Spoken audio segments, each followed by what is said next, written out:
So that was, there was so much around it, and so much going on around it, and we spent about 6 months kind of woodshedding in a little cabin that we had, and we had like a kind of makeshift recording situation set up there, and we were writing and doing all that. And after about 6 months, Don came out there and listened to the song. We did like a pre-production, and then flew out to LA to do 2 weeks with him, and it was all an amazing learning experience. But it kind of sort of taught me that I don't know, I know how to do this, I guess.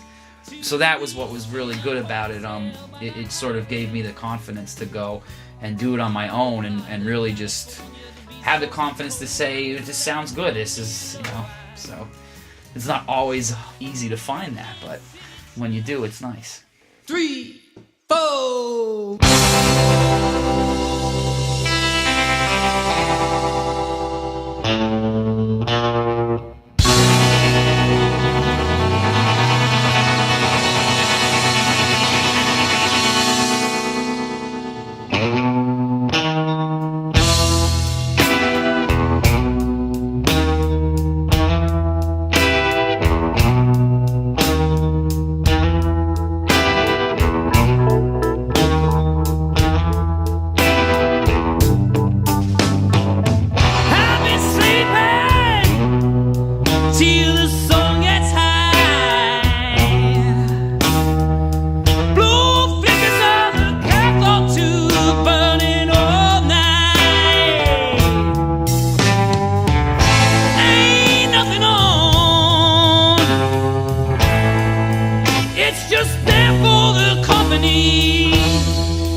From the wild wildfire burning up my brain.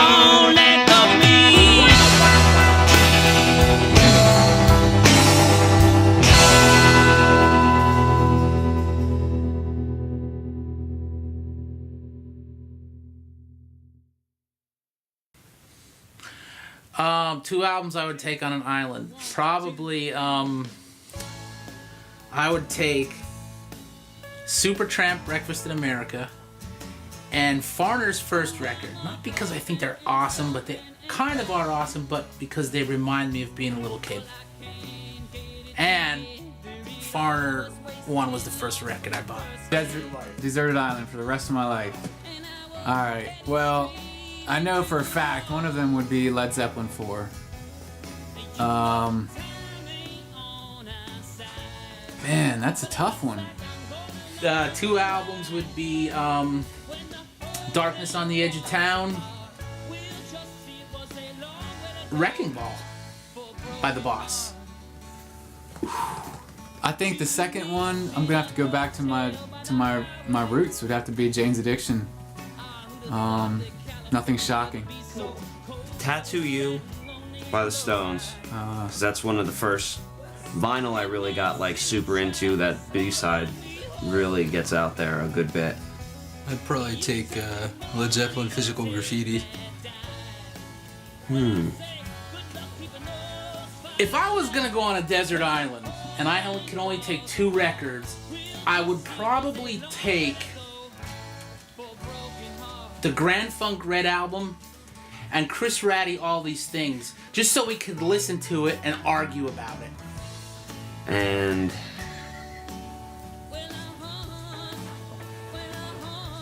I've been hearing everybody else, so I had time to think about it. Oh man, that's so tough. Two off the top of my head right now. R.L. Burnside has an all acoustic record. It's called R.L. Burnside's Early Recordings. If I was gonna go on a desert island, I'd probably bring Tubby the Tuba record album and Reporter Dick's Christmas. I would do that one, and I think I would do Miles Davis, Kind of Blue. Those are respectable choices, I think. Ace Frehley's solo record, which is a great record. If I was gonna go on an island, I would take Ace Frehley's solo record, and I'd probably take Exile on Main Street.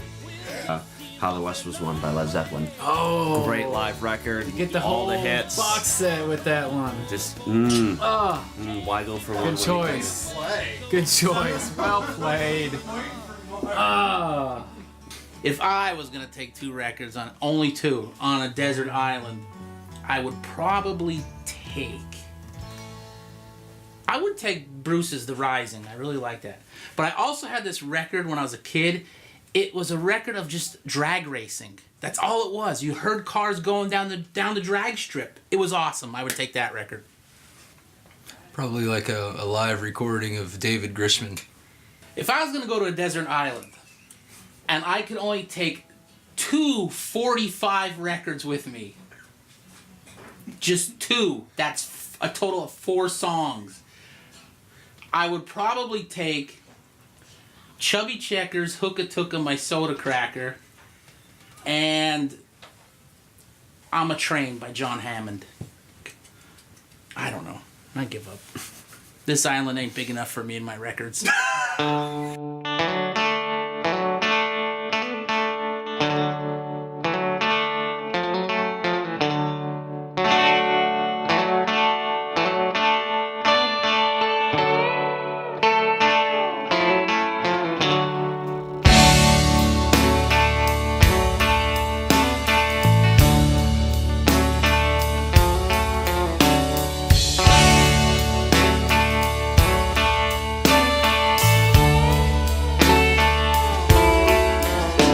Baby, make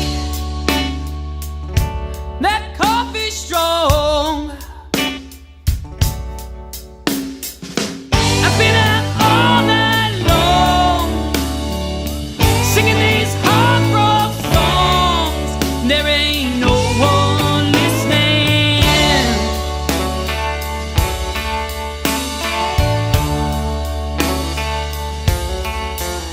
Split the wood, feed the stove.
musically, as far as songwriting goes, I like, Bruce Springsteen's a big one. Gillian Welch is a big one. She writes a great tragic song, so that's pretty big.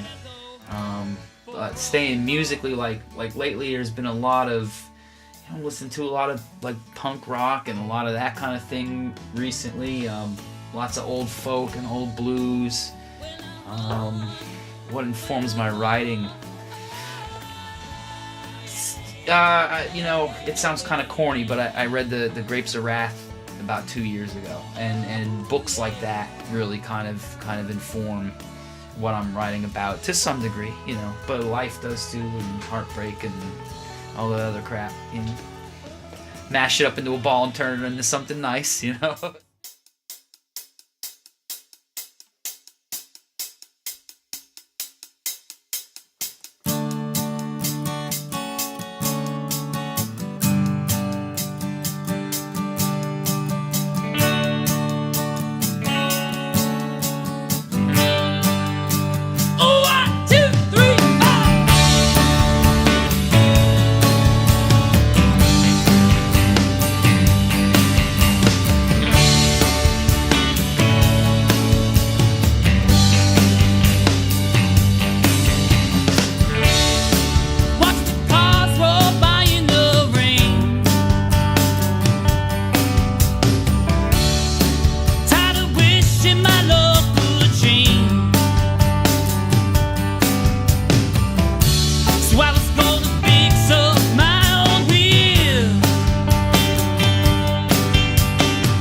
find this lonely angel in a lonely town.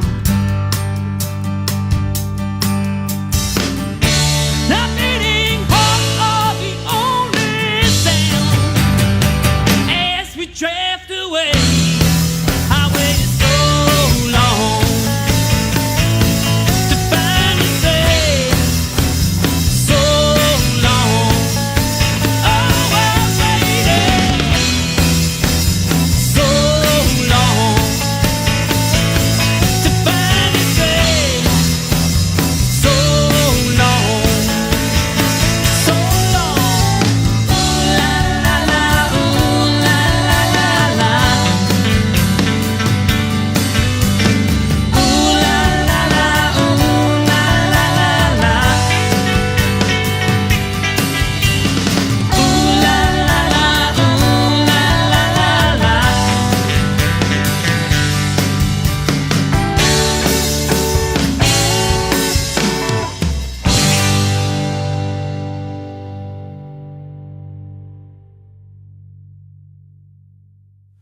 I don't know. Next. First band there. This is a ways back. Right. First band I went to see. Yeah, I think it was Mark Farner. Mark Farner of the Grand Funk Railroad. The first show I ever went to was Guns N' Roses with Skid Row opening up, and it was Axl Rose in the height of his rock star revelry, and they went on like 3 hours late and everything. But the thing that I remember most about it was standing outside Hershey. It was Hershey Arena, standing outside there and listening to them sound check the drums and like hitting the kick drum and everything. I think I was in like 7th grade or 8th grade, so pretty exciting stuff. First show. Oh man. Man, first show for me was the first Lollapalooza. God, I don't even know what year that was. How old were you when that happened? Probably like 15 or something. All right. Yeah, my first band was Tom Petty and the Heartbreakers, at Hershey Park Stadium. My first real rock show that I went to would have to be went and saw one of my favorite ska bands, Less Than Jake, and I was old enough to the point to just realize why the guy next to me was throwing up on the floor, but not old enough to want to be where he was at yet. But it was at the Electric Factory in Philly, and it was crazy. 1, 2, 3, 4.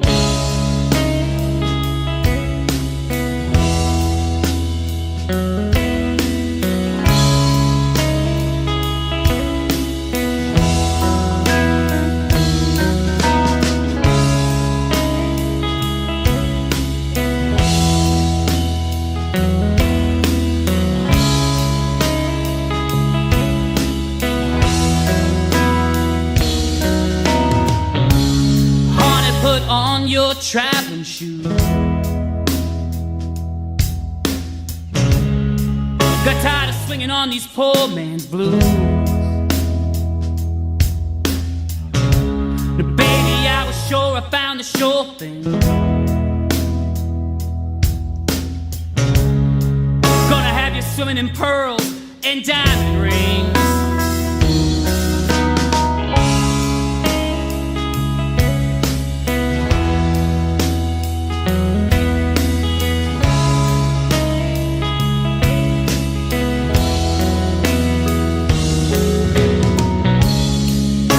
Took what little bit we had, and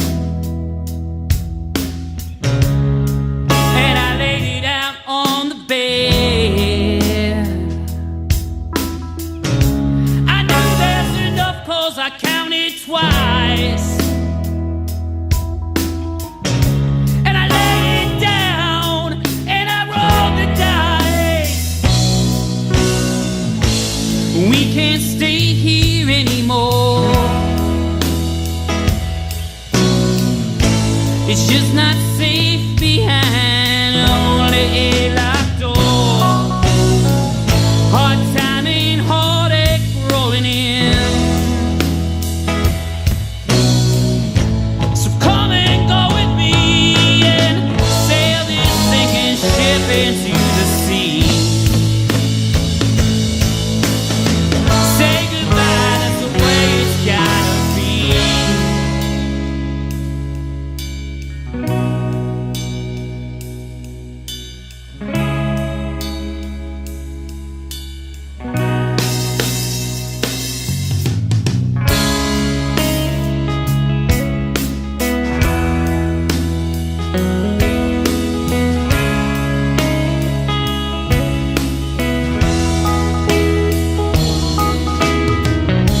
You know that guy we met the other night?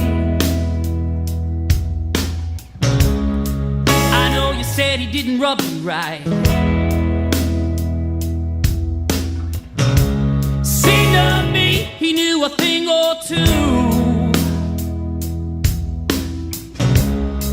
But now I'm really wishing I had listened to you. We sat in the corner and made a plan. Oh, over the noise of the crowd in an 80s cover band. The black lights were setting our eyes to glow, but it went down all wrong, so now we gotta go. We can't stay here anymore. It's just not safe behind only a locked door. Hard time and heartache closing in. So come and go with me and sail this sinking ship into the sea. Say goodbye, that's the way it's gotta be.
Till the sun gets high, blue flickers of the cathode tube burning all night. Ain't nothing on, it's just there for the company.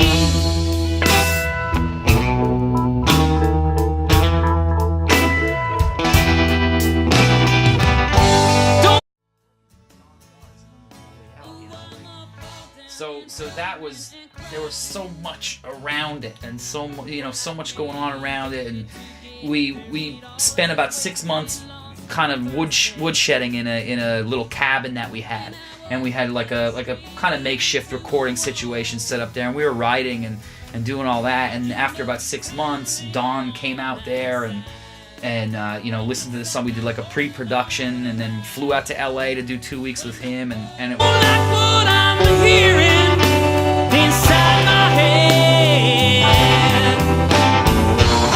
and this darkness it won't let go of me.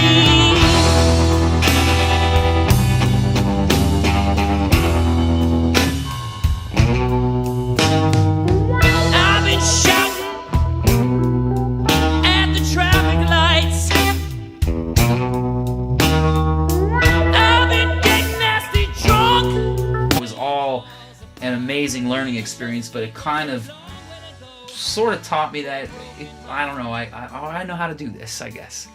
So that was what was really good about it.